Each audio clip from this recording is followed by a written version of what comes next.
কয়েকটি গোষ্ঠী ও পরিবারের বিদেশে থাকা সম্পদ ৬ মাসের মধ্যে জব্দ, বললেন গভর্নর। ফিরিয়ে আনতে সময় লাগবে ১ বছরের বেশি। আমাদের লক্ষ্য হচ্ছে আগামী ৬ মাসের মধ্যে বেশ কয়েকটা দেশের অ্যাসেট ফ্রিজ যদি আমরা করতে পারি, that will be hour initial achievement. Fridge হওয়ার পরে তারপরে যেটা হয় যে কোর্টের থ্রুতে যে ১ বছর লেগে যায়, একটা মামলা মোকদ্দমা ইত্যাদি হওয়ার পরে তারপরে অ্যাসেটটাকে হয়তো ফেরত আবার। অন্তর্বর্তী সরকারের দীর্ঘ সময় থাকার অধিকার নেই, মন্তব্য সেলিমা রহমানের। নির্বাচিত সরকারই করবে সংস্কার ও দেশ গঠন। স্বরাষ্ট্র উপদেষ্টা আজকে বলেছেন এই সরকারকে ৫ বছর ক্ষমতায় তারা রাখতে চায়। দেশ নাকি রাখতে চায়। দেশ কি রাখতে চায় আমরা জানি। ৫ বছর থাকার মতো এই সরকারের কোনো অধিকার নেই।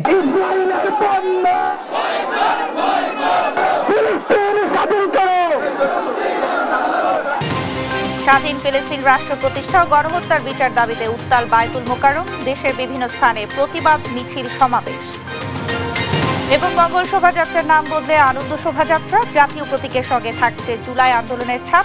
অংশ নেবেন ২৮ জাতিগোষ্ঠী। আমন্ত্রণ সংবাদ রাতে, দেখছিলেন সংবাদ শিরোনাম, সঙ্গে আছে আমি শারমিন নাজিম। এবারে থাকছে বিস্তারিত। কয়েকটি পরিবার ও গোষ্ঠী দেশের বিপুল টাকা পাচার করেছে, যা ফেরত আনতে ১ বছরের বেশি সময় লাগবে বলে জানিয়েছেন বাংলাদেশ ব্যাংকের governor doctor Ahsan H Mansur. তিনি বলেন, পাচার হওয়া অর্থ ফেরত আনতে ল ফার্ম নিয়োগ দেওয়ার পরিকল্পনা রয়েছে সরকারের। শুক্রবার চট্টগ্রামে মত বিনিময় সভা শেষে তিনি এই কথা জানান। সহকর্মী একেএম নাজিমের তথ্য ছবিতে আরও জানাচ্ছেন আপন অপু। মানি লন্ডারিং প্রতিরোধ কার্যক্রম এবং সমসাময়িক ব্যাংকিং বিষয়ে শুক্রবার চট্টগ্রামে কর্মকর্তাদের সঙ্গে মত বিনিময় করেন বাংলাদেশ ব্যাংকের governor doctor Ahsan H Mansur.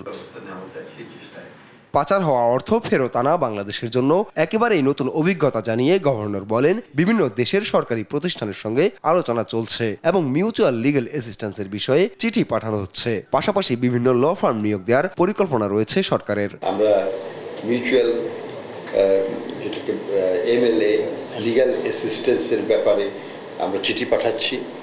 আমরা বিভিন্ন ল ফার্মের সাথে কথা বলছি, তাদেরকে আমরা খুব শীঘ্রই হয়তো হায়ার করব। প্রথম ধাপে পাচার হওয়া সম্পদ স্থিতিশীল অবস্থায় আনার প্রয়োজনীয়তার কথা উল্লেখ করে ডক্টর আহসান এইচ মনসুর বলেন, এসব সম্পদ ফ্রিজ করার চেষ্টা চলছে। আমাদের লক্ষ্য হচ্ছে আগামী ৬ মাসের মধ্যে বেশ কয়েকটা দেশের অ্যাসেট ফ্রিজ যদি আমরা করতে পারি, that will be hour initial achievement. Fridge হওয়ার পরে তারপরে যেটা হয় যে কোর্টের থ্রুতে যে ১ বছর লেগে যায়, একটা মামলা মোকদ্দমা ইত্যাদি হওয়ার পরে তারপরে অ্যাসেটটাকে হয়তো ফেরত আনতে পারবো। সরকার এমন ল ফার্মের সঙ্গে যোগাযোগ করছে যারা কার সম্পদ কোথায় আছে সেটা খুঁজে বের করে। এখনই এসব ফার্ম থেকে সহযোগিতা পাচ্ছেন বলেও জানান গভর্নর। তবে কাজটা সময় সাপেক্ষ ব্যাপার বলেও উল্লেখ করেন তিনি। হয়তো ২-৩ মাসের মধ্যেই আমরা নন ফুডটাকে দ্রুত কমতে দেখব। নিউজ ডেস্ক, দেশ টিভি। অন্তর্বর্তী সরকারের দীর্ঘ সময় থাকার কোনো অধিকার নেই, এমন মন্তব্য করেছেন বিএনপি স্থায়ী কমিটির সদস্য বেগম সেলিমা রহমান। দেশে ধসে যাওয়া খাতগুলো ঠিক করতে হলে নির্বাচিত সরকারই দরকার বলে মনে করেন বিএনপির এই নেত্রী। শুক্রবার রাজধানীর তোপখানা রোডে ফারিস টাওয়ারে এক সভায় তিনি এসব কথা বলেন। বিস্তারিত নিয়াজ মোর্শেদের প্রতিবেদনে। বিগত সরকারের ধসে যাওয়া চিকিৎসা খাতের পরিবর্তনে সরব বাংলাদেশ ডিপ্লোমা মেডিকেল অ্যাসোসিয়েশন। তাই স্বাস্থ্য খাতের নানা প্রতিকূলতা থেকে উত্তরণের বিভিন্ন উপায় নিয়ে এই কাউন্সিল অধিবেশন। এ সময় বক্তারা বলেন, উন্নয়নের অজুহাতে মেগা প্রকল্প আর চিকিৎসা নামে মানুষের সঙ্গে প্রতারণা করেছে বিগত সরকার। বিএনপি চায় এমন পরিস্থিতির পরিবর্তন। আমাদের যে দেশ ধ্বংস করা, রাজনীতি ধ্বংস করা, দুর্নীতিবাজ সমস্ত কিছু মিলিয়ে আজকে বাংলাদেশকে শেষ করে ফেলছে এবং এর মধ্যে রয়েছেন এই মোদিবাবুদের চক্রান্ত। কমিউনিটি চিকিৎসা ব্যবস্থা করেছে, এটা হচ্ছে একটা ভুয়া, এটা হচ্ছে আরেকটা লুটপাটের জায়গা। যেখানে লুটপাট সেখানে এই বড় বড় উন্নয়নের নামে শুধু লুটপাট করেছে। স্বাস্থ্যখাতকে নতুন আদলে গড়ার আশ্বাস দিয়ে প্রধান অতিথির বক্তব্যে সেলিমা রহমান বলেন, শেখ হাসিনার আমলে ধসে পড়া দেশের সব খাতগুলো ঠিক করতে হলে সবার আগে দরকার নির্বাচিত সরকার। ফিরে আসবে কিসের উপরে? ফিরে আসবে নির্বাচনের মধ্য দিয়ে। কারণ নির্বাচনের মধ্যে জনগণের আস্থা আসে, জনগণের বিভিন্ন জায়গায় স্থিতিশীলতা ফিরে আসে, আর একটা সরকার, নির্বাচিত সরকার জবাবদিহিমূলক সরকার হতে পারে, যেটা যদি জনগণের ভোটে যদি নির্বাচিত হয়। জনগণ চায় অন্তর্বর্তী সরকারকে 5 বছর ক্ষমতায় রাখতে স্বরাষ্ট্র উপদেষ্টার এমন বক্তব্যের সমালোচনা করে সেলিমা রহমান বলেন, এই সরকারের দীর্ঘ সময় ক্ষমতা থাকার অধিকার নেই। স্বরাষ্ট্র উপদেষ্টা আজকে বলেছেন এই সরকারকে 5 বছর ক্ষমতায় তারা রাখতে চায়, দেশ নাকি রাখতে চায়। দেশ কি রাখতে চায় আমরা জানি, 5 বছর থাকার মতো এই সরকারের কোনো অধিকার নেই, কেন তারা ইন্টারিম গভর্নমেন্ট। ক্ষমতায় না থাকলেও বিএনপি ভয় পায় না বলেও মন্তব্য করেন সেলিমা রহমান। নিয়াজ মুর্শিদ, দেশ টিভি, ঢাকা। পুলিশের কনস্টেবল পদে নিয়োগ পেতে বিভিন্ন রাজনৈতিক দলের নেতা বা সমন্বয়কদের পেছনে না দৌড়ানোর আহ্বান জানিয়েছেন জাতীয় নাগরিক পার্টির উত্তরাঞ্চলের মুখ্য সংগঠক সার্জিস আলম। শুক্রবার নিজের ভেরিফাইড ফেসবুক আইডিতে এক পোস্টে এই আহ্বান জানান তিনি। সার্জিস আলম বলেন, কোটা না মেধা এই স্লোগান দিয়ে একটা অভ্যুত্থান হয়েছে। 1,500-এর অধিক মানুষ জীবন দিয়েছে, 2.5 লাখের অধিক মানুষ রক্ত দিয়েছে। সেখানে মেধার বিপরীতে সুপারিশ, এই অভ্যুত্থানের শহীদদের রক্তের সঙ্গে প্রতারণার নামান্তর। তাই দয়া করে নিয়োগের ক্ষেত্রে কেউ কোনো প্রকার সুপারিশের আশায় আসবেন না এবং আহ্বান থাকবে অন্য কোনো দলের কোনো নেতার কাছেও যাবেন না। গাজা ইসরায়েলি গণহত্যা বন্ধ এবং স্বাধীন ফিলিস্তিন রাষ্ট্র প্রতিষ্ঠার দাবিতে আজও রাজধানীতে বিক্ষোভ মিছিল সমাবেশ হয়েছে। শুক্রবার জুমার নামাজের পর বায়তুল মোকাররম এলাকায় বিক্ষোভ করে ইসলামী যুব আন্দোলন সহ সাধারণ মুসল্লিরা। শাহবাগ মোড়ে প্রতিবাদ সমাবেশ করেছে গণসংহতি আন্দোলন।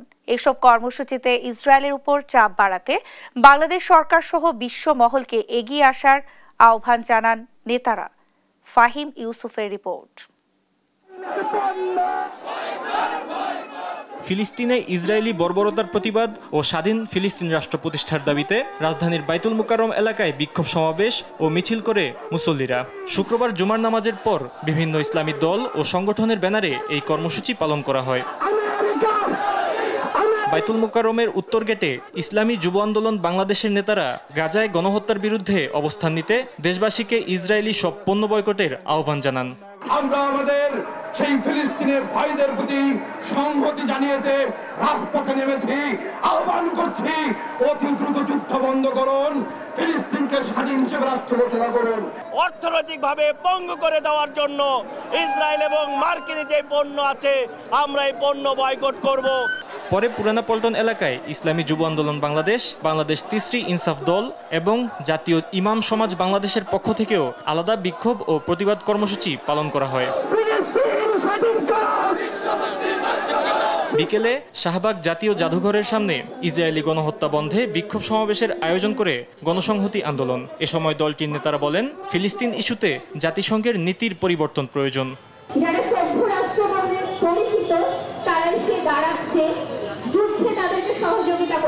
জাতিসংঘ একটা সংঘ হিসাবে, একটা সংস্থা হিসাবে একটা গণতান্ত্রিক পদ্ধতিতে কাজ করছে না। জাতিসংঘের নীতির বদল দরকার। অন্তর্বর্তী সরকারকে ইসরায়েলি গণহত্যা বন্ধে ফিলিস্তিনের পক্ষে দাঁড়ানোর আহ্বান জানান গণসংহতি আন্দোলনের প্রধান সমন্বয়ক জুনায়েদ সাকি। মাননীয় প্রধান উপদেষ্টা প্রফেসর ডক্টর মোহাম্মদ ইউনূসের কাছে পরিষ্কার করে আহ্বান করি, জাতিসংঘে এই আওয়াজ তুলুন যাতে করে অবিলম্বে গণহত্যা বন্ধের প্রয়োজনীয় উদ্যোগ জাতিসংঘ গ্রহণ করে। দল, মত, ধর্ম, বর্ণ নির্বিশেষে বিশ্ববাসীকে ফিলিস্তিনি মজলুম জনগণের পক্ষে দাঁড়ানোর আহ্বান জানান বিক্ষোভকারীরা। ফাহিম ইউসুফ, দেশ টিভি, ঢাকা। গাজা ইসরায়েলের নৃশংস হামলা ও গণহত্যার বিরুদ্ধে দেশের বিভিন্ন জেলায় বিক্ষোভ মিছিল, মানববন্ধন এবং দোয়া মাহফিল হয়েছে। শুক্রবার জুমার নামাজের পর রাজশাহী, মাদারীপুর, নাটোর, নোয়াখালী, পটুয়াখালী ও জামালপুরে মুসল্লিরা রাস্তায় নেমে এসে ফিলিস্তিনিদের প্রতি সংহতি প্রকাশ করেন। সহকর্মীদের পাঠানো রিপোর্ট জানাচ্ছেন শামীম হোসেন। গাজা ইসরায়েলের গণহত্যার প্রতিবাদ ও ফিলিস্তিনিদের প্রতি সংহতি জানিয়ে বিক্ষোভ মিছিল ও প্রতিবাদ সমাবেশ করেছে আহলে হাদিস আন্দোলন বাংলাদেশ রাজশাহী মহানগর ও জেলা। প্রতিবাদ সমাবেশে বক্তারা ফিলিস্তিনিদের মুক্তি চান। একই সঙ্গে ইসরায়েলের নামে চলা ব্যবসা অবিলম্বে বাংলাদেশে বন্ধ করার দাবিও জানান তারা। আসল পবিত্র কোরআন ও সহিহ হাদিসের আলোকে জীবন গড়ি, সকল বিধান বাতিল করো, ওহীর বিধান কায়েম করো। ইসরায়েলি গণহত্যায় ফিলিস্তিনের গাজায় নিহত শহীদদের রুহের মাগফিরাত কামনায় মাদারীপুরের বিভিন্ন মসজিদে বিশেষ দোয়া ও মোনাজাত অনুষ্ঠিত হয়েছে। এই সময় ফিলিস্তিনবাসীর পাশে থাকতে বিশ্ব নেতাদের প্রতি অনুরোধ জানানো হয়। আয় আল্লাহ, ফিলিস্তিনের জমিনে কান্নার আওয়াজ,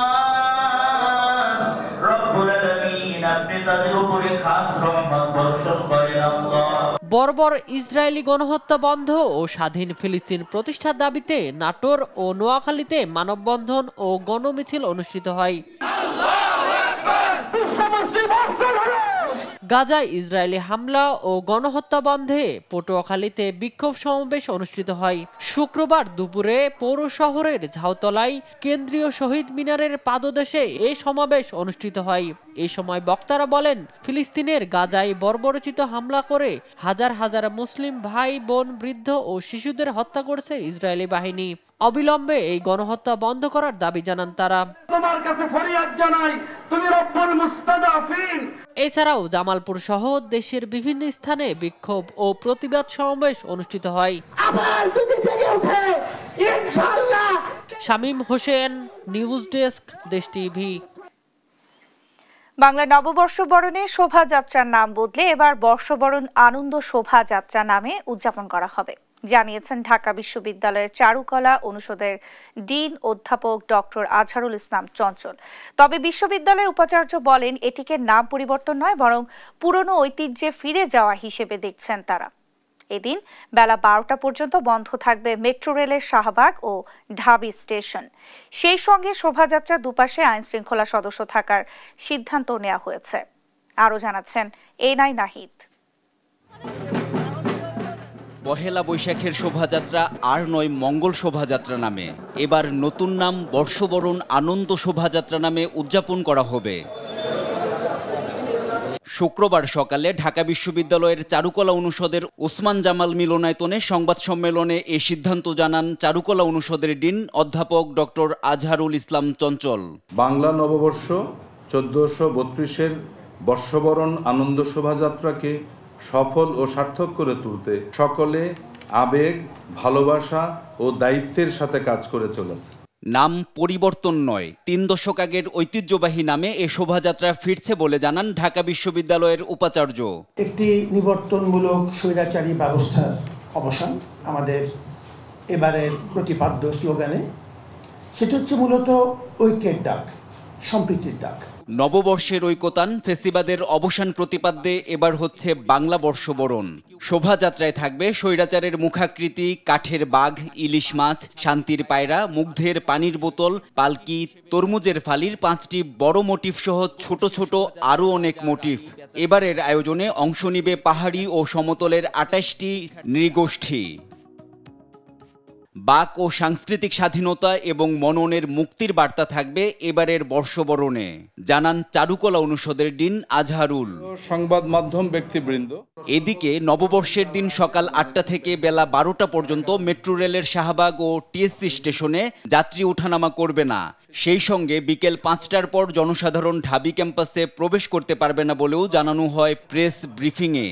বরাবরের মতোই এবার আয়োজনে বিকাল 5টার পরে ক্যাম্পাসে কোনো প্রবেশ থাকবে না। এনআই নাহিদ, দেশ টিভি, ঢাকা। পাহাড় জুড়ে বইছে বৈশাখীর আনন্দ।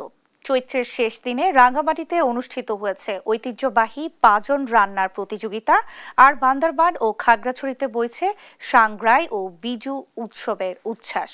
সহকর্মীদের পাঠানো তথ্য ছবিতে নুসরাত শোভার রিপোর্ট। চৈত্রের শেষ বিকেল রাঙামাটির ক্ষুদ্র নৃগোষ্ঠীর সাংস্কৃতিক ইনস্টিটিউট প্রাঙ্গণে চলছে পাজন রান্নার প্রতিযোগিতা। সারি সারি চুলা, কড়াইতে উঠছে একের পর এক সবজি, যেন ঐতিহ্যের সুগন্ধ ভেসে আসছে বাতাসে। 11 থেকে 41 ধরনের সবজি মিশিয়ে তৈরি হয় পাহাড়ি জনগোষ্ঠীর ঐতিহ্যবাহী এই খাবার। প্রতিযোগিতায় অংশ নিয়ে খুশি স্থানীয়রা। আয়োজকরা বলছেন ঐতিহ্য ধরে রাখতেই এই আয়োজন। বিজু মেলাতে আজকে প্রতিযোগিতা হচ্ছে, তো আমি এখানে অংশগ্রহণ করেছি। তো আমি যেটি রান্না করতেছি ওই তরকারিটির নাম হচ্ছে পাঁজন তরকারি। একটা পাঁজন তরকারি যদি সম্পূর্ণ হতে হয় 32 পদ লাগে, কিন্তু আমাদের এখানে যে কালচার ইনস্টিটিউটে আমরা রান্না করতেছি আমাদেরকে 11 পদ দিয়ে রান্না করতে হচ্ছে। একটি বিশ্বাস কাজ করে এখানে যে 7 গড়ের পাঁজন খেলে মানে বিভিন্ন রোগ থেকে রক্ষা পাওয়া যায়। এই প্রতিযোগিতার আয়োজনের মুখ্য উদ্দেশ্য হচ্ছে যে আমাদের সংস্কৃতিকে বিকশিত করা এবং প্রসার ঘটানো। অন্যদিকে বান্দরবানে বইছে বৈশাখীর আমেজ। ত্রিপুরাদের বৈশু, মারমাদের সাংরাই, মুরংদের সংক্রান্ত, চাকমাদের বিজু, তঞ্চঙ্গাদের বিশু, সব মিলিয়ে এক জমকালো উৎসবের নাম বৈশাখী। উৎসব ঘিরে জেলা জুড়ে কাপড়, কসমেটিক্স, জুতা, ব্যাগের দোকানগুলোতে চলছে কেনাকাটার ধুম। আগের তুলনায় বেচা কেনাটা ধুম পড়ে গেছে বেশি, যেহেতু হচ্ছে আপনার রমজান মাসের ছুটির কারণে রিসেন্টলি 15 দিন আগে থেকে ছুটি দিয়ে দিয়েছে। তার অভিভাবকদের অফিস আদালত সবই ছুটি, এর কারণে আমাদের বেচা কেনাটা ইসলামের উপলক্ষে বাড়তেছে। এদিকে খাগড়াছড়িতে বৈশু উৎসব ঘিরে বর্ণিল শোভাযাত্রা করেছে ত্রিপুরা জনগোষ্ঠী। নিজেদের ঐতিহ্যবাহী পোশাক পরে নেচে গিয়ে আনন্দ উচ্ছ্বাস করে তরুণ তরুণীরা। নুসরাত শোভা, নিউজ ডেস্ক, দেশ টিভি। দেখছেন সাভারে আবারও চলন্ত দুটি বাসে যাত্রী বেশে দেশীয় অস্ত্রের মুখে জিম্মি করে নারী যাত্রীদের স্বর্ণালংকার লুট করেছে ডাকাত দল। শুক্রবার সকাল 11:30টার দিকে ঢাকা আরিচা মহাসড়কের সিএনপি এলাকায় রাজধানী পরিবহন ও দুপুর 12টার দিকে ঢাকা আরিচা মহাসড়কের সাভারের ব্যাংক টাউন এলাকায় সাভার পরিবহনের যাত্রীবাহী বাসে ডাকাতির এই ঘটনা ঘটে। পরে দেশীয় অস্ত্রের মুখে জিম্মি করে নারী যাত্রীদের স্বর্ণালংকার ছিনিয়ে নেয় তারা। এদিকে সকাল 11:30টার দিকে সিএনপি এলাকায় রাজধানী পরিবহনের একটি বাসে নারী যাত্রীদের থেকে স্বর্ণালংকার লুটে নেয় ডাকাত সদস্যরা।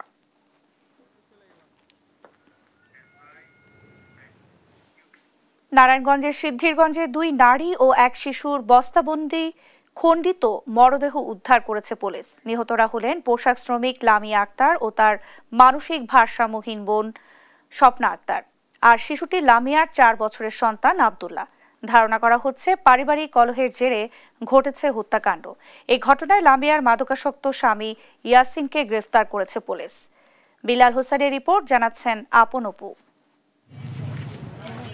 পচা গন্ধ পেয়ে বাড়ির আঙিনার পরিত্যক্ত স্থানে জড়ো হয় লোকজন। ইটের স্তূপ সরাতেই বেরিয়ে আসে কয়েকটি বস্তা। বস্তার ভেতরে পাওয়া যায় 2 নারী ও 1 শিশুর খণ্ড বিখণ্ড মরদেহ। আসি দেখতেছি যে একটা হাত এরকম বের করা, এত দূর পর্যন্ত হাতটা বের করা, আর একটা পা এইখানে। তো ভাবলাম যে হয়তো টুকরা করছে, না হলে হাত এখানে আবার পা এখানে কিভাবে আসে। শুক্রবার দুপুরে নারায়ণগঞ্জের সিদ্ধিরগঞ্জ মিজমিজি পাড়া এলাকায় ঘটে এই ঘটনা। নিহত 2 নারী হলেন পোশাক শ্রমিক লামিয়া আক্তার ও তার মানসিক ভারসাম্যহীন বড় বোন স্বপ্না আক্তার, আর শিশুটি লামিয়ার 4 বছরের সন্তান আব্দুল্লাহ। স্বামীটা তেমন ভালো না, খানা খাদ্য তো দেয় না, সেই ছোট বাচ্চারাই মনে করেন গার্মেন্টস করে খায়, অনেক কষ্টে অনেক বলে থাকে। এই কাম আজকে এই ঘটনাটা ঘটছে। 4-5 দিন যাবত রুম তালা মারা, ওনারা আর তালা খোলে না। তো ওর হাজবেন্ড 2-3 দিন সকালবেলা খালি দিতে গুড়গুড় করে, রাতের বেলা গুড়গুড় করে। ওর স্বামী ঘুরতো গাড়তো, নেশা পানি করতো, চুরি চামারি করতো, এরকম কাজকাম করতো না। পুলিশ বলছে 4 থেকে 5 দিন আগে 3 জনকে হত্যার পর মরদেহ খণ্ড বিখণ্ড করে বস্তায় ভরে রাখা হয়। ধারণা করা হচ্ছে পারিবারিক কলহের জেরে লামিয়ার স্বামী ইয়াসিনই ঘটিয়েছে এই নৃশংস হত্যাকাণ্ড। জিজ্ঞাসাবাদের জন্য আটক করা হয়েছে ইয়াসিনকে। বাড়ি ওয়ালের সাথে তাদেরকে গর্ত করে পুঁতে রাখা হয়েছিল, সেখানে একটা হাত দেখা গিয়েছিল, ওটা দেখি তারা ফোন দিয়েছিল। তো লামিয়া আক্তারের হাজবেন্ড নেশাগ্রস্ত ছিল, তার সাথে তার সম্পর্ক ভালো ছিল না, রেগুলার তর্ক বিতর্ক, এবং সে কোনো ইনকাম উপার্জনও করতো না। লামিয়া আক্তার গার্মেন্টসে চাকরি করতো। তো তার লামিয়া আক্তারের ফ্যামিলি তার হাজব্যান্ড ইয়াসিন আলীকেই সন্দেহ করে এবং বলে যে এই ঘটনা তাকে দিয়ে সম্ভব। তো আমরা ইয়াসিন আলীকে আমরা গ্রেপ্তার করেছি, সে সন্দেহজনক, তাকে জিজ্ঞাসাবাদ চলছে। এমন নৃশংসতার দৃষ্টান্তমূলক বিচার দাবি প্রতিবেশী ও স্থানীয়দের। তো সেই বিচারটা আপনাদের কাছে চাই, আপনারা বিচার করবেন, জনগণ ওই বিচারই চায়, যে ওরা উচিত শিক্ষা দেওয়ার জন্য সবার সামনে ওরা ফাঁসি দিবেন। নিউজ ডেস্ক, দেশ টিভি।